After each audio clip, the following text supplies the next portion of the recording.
ٹھیک، چلیں ابھی تک آپ لوگوں کو فارسی کے کچھ کلمات، کچھ ادھر ادھر کے شبد بتا رہے تھے، ٹھیک ہے، تاکہ آپ تھوڑا سا پڑھنا اور لکھنا سیکھ جائیں۔ ابھی یہ پہلی کتاب ہے آپ لوگوں کی۔ اس کتاب کا طریقہ یہ ہے کہ اس کتاب میں فارسی کے جو الفابیٹس ہیں، الف با، ٹھیک ہے، الف سے لے کر کے یا تک، ٹھیک ہے، ہر الفابیٹ سے کچھ کلمے ہر درس میں ذکر کیے جائیں گے، بیان کیے جائیں گے، ٹھیک۔ آپ لوگوں کو اس کو یاد کرنا رہے گا، اس کے میننگ وغیرہ، ٹھیک۔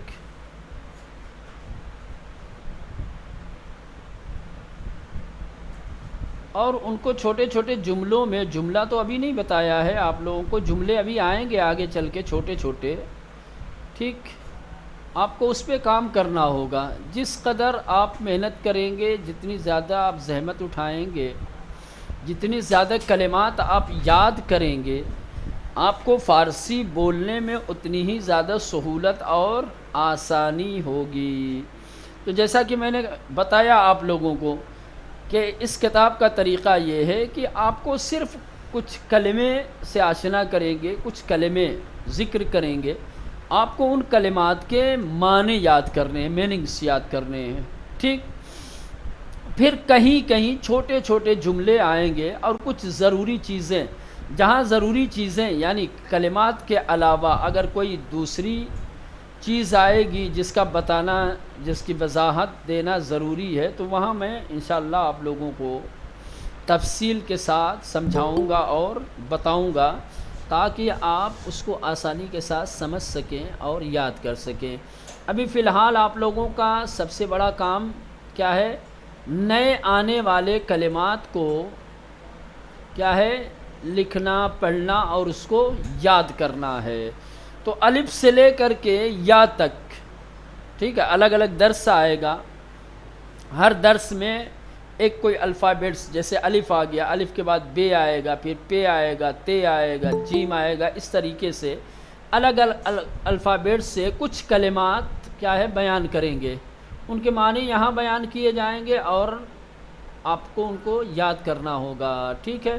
اب یہاں سے شروع ہوتا ہے، سب سے پہلے آ، کیا ہے یہ؟ آ، ایک الف کے اوپر جب مد لگ جاتی ہے تو اس کو تھوڑا سا کھینچ کے پڑھتے ہیں نا، آ، ٹھیک ہے۔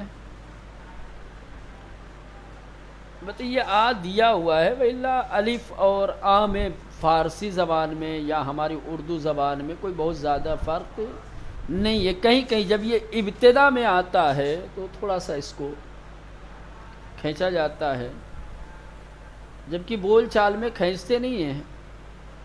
فارسی میں بتا تو دیا ہے آ، جیسے مثال کے طور پہ ہم جب بولتے ہیں اپنی زبان میں آمد، کیا ہے؟ تو تھوڑا سا کھینچیں گے آمد، جبکہ فارسی زبان میں اسی آمد کو بغیر کھینچے ہوئے بولا جاتا ہے، بلکہ آمد بھی نہیں کہتے، اومد بولتے ہیں۔ زید اومد، استاد اومد، نہیں کہیں گے آمد، آمد بھی نہیں بولتے، بلکہ جیسے لگے گا پیش دے دیا ہو۔ تو بہر صورت وہ ایک بولنے کا طریقہ ہے ان کا، وہ لہجہ الگ ہے، ٹھیک ہے، املا الگ ہے، املا آپ اپنا صحیح کیجئے، ٹھیک ہے۔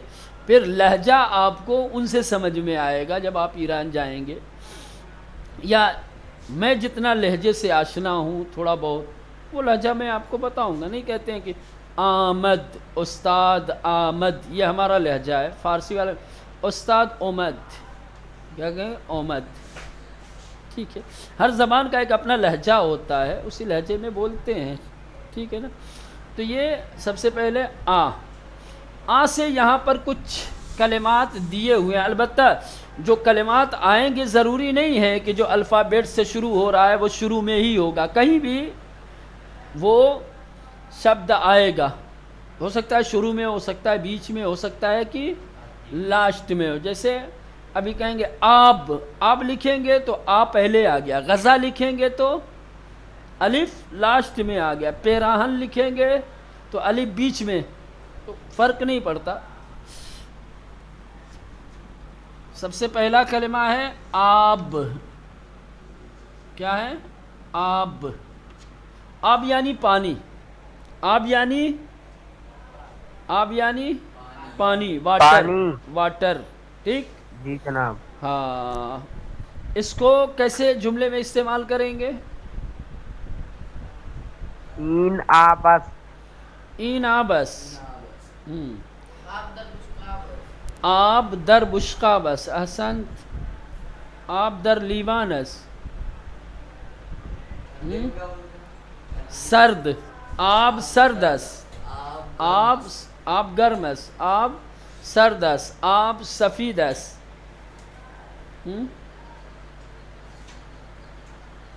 ٹھیک، اس کے بعد آ گیا غذا، کیا ہے؟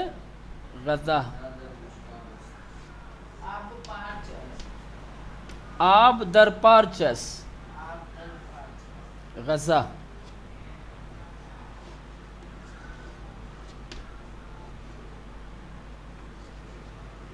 سب سے پہلے پانی اور کھانا، سب سے پہلے لائے ہیں پانی اور کھانا، پانی کے ساتھ کھانا یا کھانا کے ساتھ پانی ہونا مانگتا ہے نا، ہونا چاہیے، نہیں تو مزہ نہیں آئے گا۔ چلیں، غذا، غذا کلی طور پر کھانے کو، ہر وہ چیز جو کھائی جاتی ہے۔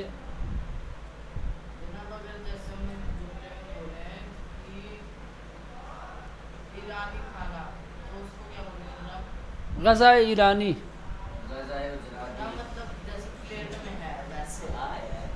غذا در بشقابس، در لاتے ہیں، در کا مطلب ہوتا ہے میں کسی چیز کا، جیسے استاد در اتاقس، یعنی استاد کمرے میں ہے، بیمار در اتاقس، ٹھیک ہے، بیمار کمرے میں، یا آپ کہیں بیمار در بیمارستانس، بیمار ہاسپٹل میں ہے، آب در لیوانس، ٹھیک ہے، پول در جیبس، پیسہ جیب میں ہے، در ہوتا ہے۔ چلیں، تو یہ ہو گیا غذا یعنی کھانا، غذا یعنی کھانا. غذا یعنی کھانا، کھانا. کیا کہ ہاں، غذا در بشقابس، غذا روئے میزس، ٹھیک، اور غذا لذیذ است، غذا نمک دارد، ہے نا، غذا فلفل ندارد، مرچ نہیں، اس فلفل یعنی مرچ، زرد دار، غذا زرد است، غذا۔ تو یہ اس طریقے سے آپ چھوٹے چھوٹے جملے بھی بنا سکتے ہیں، غذا یعنی کھانا، ٹھیک۔ اس کے بعد کیا ہے؟ غذا کے بعد کیا ہے بابو؟ پیراہن. پیراہن، پیراہن، ہم بولتے ہیں پیراہن، کیا بولتے ہیں ہم؟ پیراہن. پیراہن ہم بولتے ہیں اردو میں، لیکن فارسی میں اس کا صحیح تلفظ کیا جاتا ہے پیراہن، کیا بولتے ہیں؟ پیراہن، پیراہن، پیراہن یعنی کرتا، شرٹ، اوپر جو آدمی پہنتا ہے نا، ٹھیک، اس کو کہا جاتا ہے پیراہن۔ پیراہن یعنی کرتا، کرتی، شرٹ، کرتا، کرتی، شرٹ جو انسان پہنتا ہے اوپر کے حصے میں، شکم اور سینہ اور پشت چھپانے کے لیے، اس کو کہتے ہیں پیراہن۔ ہم لوگ بھی بولتے ہیں پیراہن، کرتا، کرتا، کرتی، شرٹ۔ ایسا نہیں ہے کہ کرتے کے لیے الگ، ہماری زبان میں الگ الگ استعمال ہوتا ہے، ہم کرتے کو کرتا کہتے ہیں، شرٹ کو شرٹ کہتے ہیں، شرٹ کو کرتا نہیں کہہ سکتے، کرتا کو شرٹ نہیں کہہ سکتے، لیکن فارسی میں سب کے لیے ایک ہی، کرتے کو بھی پیراہن کہیں گے، شرٹ کو بھی پیراہن کہیں گے، جو مرد پہنتا ہے اس کو بھی پیراہن کہتے ہیں، جو خواتین پہنتی ہیں اس کو بھی پیراہن ہی کہتے ہیں، ٹھیک ہے، ہاں۔ جی جناب. کرتا شرٹ. چلیں اس کے لیے کچھ جلدی من پیراہن دارم. ہاں من پیراہن دارم. من زرد پیراہن دارم. پیراہن من پیراہن زرد دارم. من پیراہن زرد، میں پیلے رنگ کا کرتا رکھتا ہوں. ٹھیک چلیں. سیاہ است. ہاں پیراہن سیاس. احسن. ان پیراہن کوتاس کوچیکس. ان پیراہن نازکس. ان پیراہن کثیفس. ہاں ان پیراہن نرمس. احسن. بولیں اسی بولو بیٹا، چپ مت رہا کرو. زردس. جی چلو. در اتاکس. پیراہن نوس. نو یعنی نیا. نون واو نو یعنی نیا. پیراہن نوس. ان پیراہن نوس. پیراہن کوچیکس. احسن. ان پیراہن زردس. سرد نہیں میں تیرا دماغ سرد ہو گیا ہے. سردی والا کچھ بنا رکھتے ہیں. سردی والا کچھ بنانا ہے کہ تیرا دماغ ٹھنڈا ہو گیا ہے. خالی ٹھنڈی والی بات آ رہی ہے ابھی، ہے نا، دوسری بات نہیں آ رہی اس کے وجہ میں. چلیں اس کے بعد پیراہن کے بعد ہے پا. کیا ہے؟ پا. پا یعنی پیر. پا یعنی پیر. پا یعنی پیر. ٹھیک. اس پا کے لیے اب دیں کودک پا دو پا دارد. کودک دو پا دارد. ٹھیک ہے. پا بزرگس. پا کوچیکس. ٹھیک ہے. پا لاغرس. من پادارم. من دو پا دارم. میں دو پیر رکھتا ہوں. گاؤ چہار پا دارد. گائے چار پیر رکھتی ہے.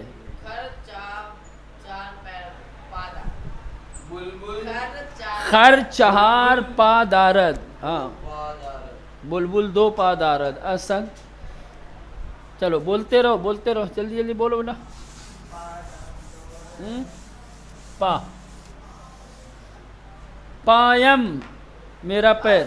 پایم درد می کند. میرا پیر درد کرتا ہے. اسپ چہار پا دارد. احسن. پیر کے بعد آ گیا جارو. جارو یعنی جھاڑو. جھاڑو کئی طریقے کا ہوتا ہے. ہر وہ چیز جس سے نظافت اور صفائی کا کام لیا جائے اس کو جھاڑو کہتے ہیں، ہے نا. ابے جھاڑو نہیں، جھاڑو ہماری زبان میں کہتے ہیں. جارو. ٹھیک ہے. کیا ہے؟ جارو. دو ہوتا ہے خاص طور سے. ایک دستی ہوتا ہے ہاتھ سے جس کا استعمال کیا جاتا ہے، ہاتھ میں لے کر کے ہاتھوں کی طاقت سے جو صفائی کرتے ہیں، جیسے عام طور سے گھروں پہ ہوتا ہے. ایک آتا ہے الیکٹرانک. یہ الیکٹرانک والا جو ہوتا ہے وہ عام طور سے قالین وغیرہ پہ کی صفائی کے لیے ہوتا ہے. سمجھ اس کو کہتے ہیں جارو برقی. اس کو کیا کہتے ہیں؟ جارو. فرق رکھنے کے لیے ویلا جارو کہیں گے تو ہر وہ چیز کہ جس سے صفائی کی جائے وہ جارو ہو گیا. ٹھیک ہے. ہر وہ چیز کہ جس سے صفائی کی جائے وہ جارو ہو گیا، چاہے ہاتھ سے کرو چاہے. لیکن اگر دونوں میں فرق کرنا ہے کہ ایک ہاتھ والا، آپ مثال کے طور پہ کسی کو بھیج رہے ہو، جھاڑو کی ضرورت ہے، بازار سے لانا ہے، کون سا لانا ہے اگر وہ بتانا ہے، آپ کو سمجھانا ہے کہ کون سا لانا ہے تو کہنا پڑے گا جارو دستی، ہاتھ والا جھاڑو. جارو برقی الیکٹرانک. ٹھیک ہے. تو یہ فرق کرنے کے لیے دستی اور برقی لگایا جاتا ہے. وَإِلَّا اگر آپ کو فرق نہیں کرنا ہے تو جارو کہیے. تو جارو یعنی جھاڑو جس سے صفائی کی جائے. بات سمجھ میں آئے؟ تو جارو کے لیے کیا جملہ بنائیں گے؟ مسجد جارو برقی دارد. مسجد جارو برقی دارد. مسجد میں الیکٹرانک جھاڑو ہے. جی. اتاق جارو دارد. ہر خانے را جارو می کند. من خانے، ہاں، یا او خانے را جارو می زند. یا جارو میدہد من اتاق امرا جارو می زنم اتاق جارو نہ دارد جارو برائے نظافت است. جناب یہ کہہ رہا کہ نا من جارو ہے. ہاں تو صحیح تو کہہ رہا ہے. تمہیں اعتراض ہے کیا وہ جھاڑو ہے تو؟ نائب میرے کو کہہ رہا تھا کہ آپ کو بولوں گا ایسا. تبھی میں آپ کو جی تو وہ تو ہے، وہ بیچارہ خود کو بتا رہا ہے حقیقت اپنی سچائی اپنی. تو کہہ لیے ناراض ہو رہا ہے؟ وہ اپنے کو کہہ رہا ہے تو ناراض کہہ لیے ہو رہا ہے؟ اس کو کہنے تو بھیا، وہ ابھی دیکھو کیا کیا ہوتا ہے. چلیں اب آ جائیے. ٹھیک کیا ہے؟ انار. جلدی پورا کرنا ہے اس کو. انار یعنی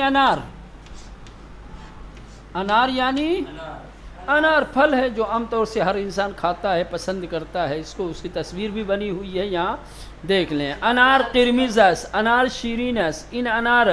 این انار کوچیک است. من انار دوست دارم. ٹھیک. انار من روی انار درخت دارم. است. ہاں انار روی درخت است. جناب لال کو کیا بولیں گے؟ لال لال کو بولتے ہیں قرمز. انار کی کی رمیز. ہاں سرخ بھی بولتے ہیں، قرمز بھی بولتے ہیں. انار در بشکا بس. انار در بشقا بس. احسن. انار در دست است. انار ہاتھ میں ہے. ٹھیک. چلیں اس کے بعد آ گیا اسب. یہ سب لکھ چکے ہیں پہلے ہی. اسب کیا ہے؟ اسب یعنی گھوڑا. جی ابھی وسیم کہے گا من اسب ہستم. نہیں بولے گا ابھی. چلے اسب یعنی گھوڑا. اب اس کے لیے بھی بہت سارے جملے بنا سکتے ہیں. این اسب است، آن اسب است، اسب بزرگ است، اسب کوچیک است، اسب لاغر است، اسب چاق است، اسب دم دارد، اسب دو چشم دارد، اسب چار پا دارد، جناب دوڑنے کو اسب سیاہ است. دوڑنے کا ابھی وہ سب فعل ہے بیٹا، وہ سب مشکل ہے، اس لیے میں ابھی ادھر نہیں جا رہا ہوں. سمجھ رہے ہیں؟ دوڑنا فعل ہے، ورب ہے، کام ہے. ٹھیک ہے. اس کے لیے ابھی بہت محنت ہو، بھی اس کے چکر میں مت پڑو. ابھی سیمپل میں آؤ. دویدن ہوتا ہے، دویدن مصدر آتا ہے. دویدن کا مطلب ہوتا ہے دوڑنا. ٹھیک. دوڑنا. اب اس کو آپ کو کس زمانے میں لے کے جانا ہے؟ پاسٹ میں، پریزنٹ میں، فیوچر میں، کس میں استعمال کرنا ہے؟ اس کے بنانے کا طریقہ ہے، کیسے بنے گا، کتنے صیغے بنیں گے، کیا کیا بنیں گے، وہ بہت سخت ہے. ابھی وہ جب مرحلہ آئے گا تو میں آپ کو بتاؤں گا. ابھی فی الحال اس کو رہنے دیں. آپ یہ صرف چھوٹے جملے. ہاں قہوئی کہہ دو. قہوئی کتھئی. قہوئی اس خاکی اس خاکی. اسب سفید اس. احسن. اسب در باغ اس. اسب در میدان اس. دارم. اسب دندان دارد. احسن. چلیں پھر یہ آب آ گیا. اب دوبارہ آب لکھنے کی ضرورت نہیں ہے. آسمان یعنی آسمان ہے نا، اسکائی. آسمان. ٹھیک ہے. آسمان کے لیے کیا کہیں گے؟ آسمان آبیس. آسمان ستارے دارد. آسمان شمس دارد. آسمان چندر کو کیا بولتے؟ ماہ. آسمان ماہ دارد. احسنت. آسمان ماہ دارد. آسمان ابر دارد. کالے کو کیا بولتے؟ کالے کو سیاہ. آسمان سیاہ. آسمان سیاہ آبیس. آسمان روسر ماس. آسمان ہمارے سر پہ ہے، ہمارے اوپر ہے. چلیں اس کے بعد آ جائیں استکان. کیا ہے؟ استکان. اب اس کو تھوڑا سا غور سے سمجھو. استکان بولتے ہیں کس کو مولانا؟ گلاس کو. گلاس کو نہیں بولتے. یہ گلاس جس میں پانی پیا جاتا ہے اس کو بولتے ہیں لیوان. یہ دو میں بہت مسٹیک ہوتا ہے، لیوان اور استقان دونوں کو ایک ہی بنا دیتے ہیں، دونوں الگ الگ ہیں۔ لیوان جس میں پانی پیا جاتا ہے وہ گلاس جس میں پانی پیا جائے، اور استقان مخصوص ہوتا ہے چائے پینے کے لیے، سمجھ رہے ہیں؟ اور یہ دو طریقے کا ہوتا ہے، ایک کپ کی شکل کا ہوتا ہے، ایک شیشے کا ہوتا ہے جو دیکھنے میں گلاس جیسا نظر آئے گا لیکن وہ گلاس نہیں ہوتا ہے، وہ اصل میں شیشے کا کپ ہوتا ہے، کیا بولتے ہیں؟ یا کپ بھی اگر نہیں ہوتا گلاس ہی ہوتا ہے لیکن چائے پینے کے لیے مخصوص ہوتا ہے، جیسے ہوٹلوں پہ ہوتا ہے کہ چھوٹا سا کپ نہیں ہوتا ہے، گلاس ہی ہوتا ہے، لیکن آپ اس کو لیوان نہیں بول سکتے، اس کو استقان بولیں گے، ٹھیک؟ چھوٹا جو چائے پینے کے لیے مخصوص ہوتا ہے، وہ گلاس جو چائے پینے کے لیے مخصوص ہے اس کو بھی استقان میں ہی شمار کریں گے۔ لہذا آپ استقان کو بولو کپ، کیا بولیں گے؟ Cup cup. چائے کی پیالی بھی بول سکتے ہیں، البتہ پیالی تھوڑا سا اس کا مفہوم الگ ہے، ہاں ہاں، او استقام دارم، او دارد، او جب آئے گا تو لاسٹ میں لگے گا دارد، او استقان دارد، تو استقان داری، استقان یعنی چائے کی پیالی، ٹھیک؟ چلیں سمجھ میں آیا؟ دو تین جملے بولو جلدی جلدی۔ استقان چائے دارد، استقان چائے دارد، استقان بازو دارد، بازو دارد، استقان دستے دارد، دستہ اس کو کہا جاتا ہے جس کو پکڑا جاتا ہے، دستے دارد، دستے، دست دارد نہیں، استقان سفید، دست، استقان سفید ہے، استقان روئے میز ہے، استقان آب دارد، استقان آب دارد، احسنت۔ چلیں یہ ہو گیا آپ لوگوں کا آج کا درس۔ یہ جو کلمات لکھوائے ہیں ان میں سے جو نئے ہیں آپ لوگوں کے لیے، جو یاد نہیں ہیں اس کو یاد کیجیے، اور اگر یاد ہیں تو ان کلمات کو الگ الگ جملوں میں بار بار یوز کرتے رہیے، استعمال کرتے رہیے، تاکہ آپ آسان کے ساتھ فارسی ورسی بول سکیں، خالی وقت ضائع نہ ہو۔ چلیں التماس سے دعا، خدا حافظ۔ خدا حافظ۔